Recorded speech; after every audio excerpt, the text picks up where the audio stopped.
او داسې د امام ابو حنیفه رحمت الله علیه د قبولیت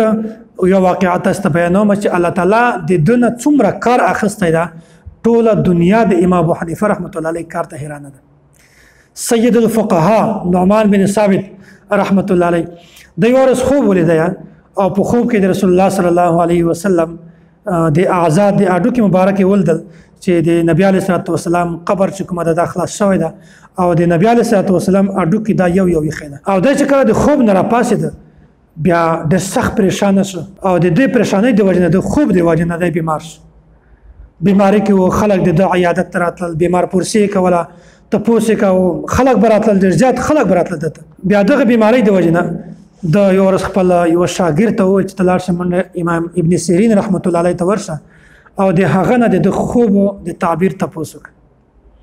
ګوره په دې کې یوه بله خبره ضمناً راځي چې موږ د علمای دیوبند دا خاصیت ته چې هغه په هره مسله کې صاحب فن ته رجوع کوي امام ابن سیرین په امام ابو حنیفه نه ډېر کم ده په منصب کې ډېر کم ده خو هغه فن د امام ابن سیرین ده امام ابو حنیفه رحمت الله علیه اگر چې ډېر غټ ته خو په دې فن کې د صاحب فن ته رجوع کړی ده نو امام ابو حنیفه رحمت الله علیه خپل شاګرد ورولېږو او ورته وویل چې د خوب تعبیر تپوس نه وکړه او خو د ما نوم مه ورته اخله چې دا خوب چا لیدلی ده بهرحال ابن سیرین رحمت الله علیه ته چې کله د امام صاحب شاګرد ورغی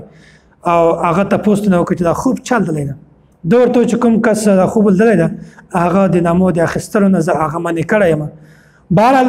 هغه ډېر تنګ خو خوب یې نوم یې نه ورښوده بیا ابن سیرین رحمت الله علیه ورته وویل چې دا خوب د امام اعظم ابو حنیفه رحمت الله علیه نه بغیر بل هیڅوک نشي لیدلی دا خوب هغه لیدلی ده بیا بل کس اقرار ته وکړو چې بلکل دا داسې ده نو خوب تعبیر دا ورکو چې د نبی علیه الصلاة والسلام د اعضاء مبارک چې کوم دي دا په سنت سره تعبیر کړو چې نبی علیه الصلاة والسلام یو وخت به داسې راځي چې نبی علیه الصلاة والسلام سنت چې کوم دي دا به ټول داسې یو ایښی وي او د دغو د جمع کولو او د دغو د تشریح او دا په دنیا کې په عالم کې د پیاولو کار چې کومه ده دا به الله تعالی د تا نه اخلي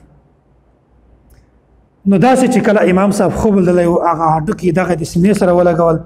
هغه د وجې نه ډېر زیات پریشان شوی او خوب تعبیر دا و چې الله تعالی به د تا نه دومره کار اخلي چې دنیا به د تا کار ته حیرانوي نو دا امام ابو حنیفه رحمت الله علیه ده چې الله تعالی د ده نه دومره کار اخیسته ده چې د یو غټ امام شمارل کېږي سید الفقهاء امام ابو حنیفه رحمت الله علیه الله تعالی د ده نه دومره کار اخیسته ده الله تعالی د ده ټول کار ته قبولیت حاصل کړي